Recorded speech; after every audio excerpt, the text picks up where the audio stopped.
The magic of tag questions with there is and there are. Hello, English language learners. We hope you're having a fantastic day. Today, we're going to take a dive into the realm of tag questions, specifically focusing on tag questions with there is and there are. So, get ready to explore some of the special cases in the fascinating world of English conversation. Firstly, we need to understand what tag questions are. They're small questions we add at the end of a sentence, and they usually mirror the verb used in the sentence. For instance, if the sentence is positive, the tag question is negative, and vice versa. So, for the statement, "You're learning English," the tag question would be, "Aren't you?" Now, let's delve into tag questions with there is and there are. These can be a bit tricky, but remember, practice makes perfect.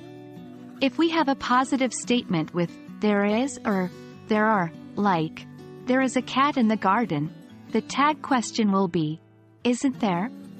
Similarly, for there are people in the park, the tag question will be, aren't there? But wait, there are some special cases. If we have a negative statement like, there isn't a cat in the garden, the tag question would be, is there? Right? But here comes the special case. When we have, there's no cat in the garden, we also use, is there, as the tag question. This might seem unusual, but it's just how the English language works. It's time to practice what we've learned. Here are a few sentences. Try to come up with the correct tag questions. 1. There is a lot of work to do, blank. 2. There aren't any apples left in the basket, blank. 3. There's no need to worry, blank. Remember, the more you practice, the better you get.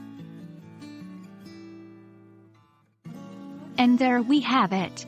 We've explored the fascinating topic of tag questions with there is and there are, and even touched on some special cases. These might seem a bit tricky at first, but with practice, they'll become second nature.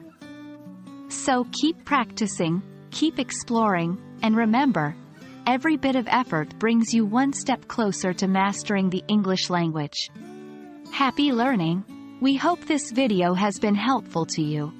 Please share your thoughts in the comments, and don't forget to like, subscribe, and share this video with others. See you in the next lesson.